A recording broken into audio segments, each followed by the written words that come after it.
ஜொமாட்டோ எப்படி இந்தியாவின் உணவு உலகத்தை கைப்பற்றியது? உணவக மெனுக்களை பெறுவது, உணவகம் தேடுவது ஒரு கஷ்டமான காரியமாக இருந்தது. ஆனால் ஜொமாட்டோ இந்த பிரச்சனையை முடிவுக்கு கொண்டு வந்தது.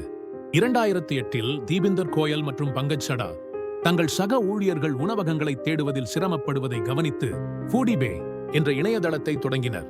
அவர்கள் 2010இல் ஜொமாட்டோ என பெயர் மாற்றம் செய்து நகரம் தோறும் வளர்ந்து 2013க்குள் 10 நாடுகளில் தங்கள் சேவையை விரிவாக்கினர்.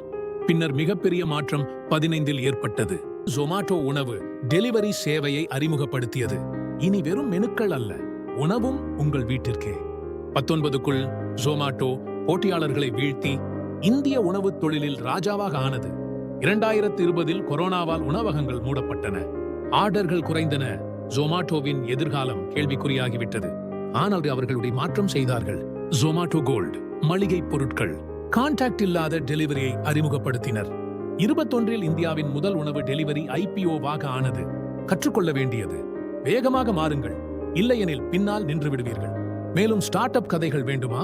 ஸ்டார்ட் அப் வைப்ஸை பின்தொடருங்கள்.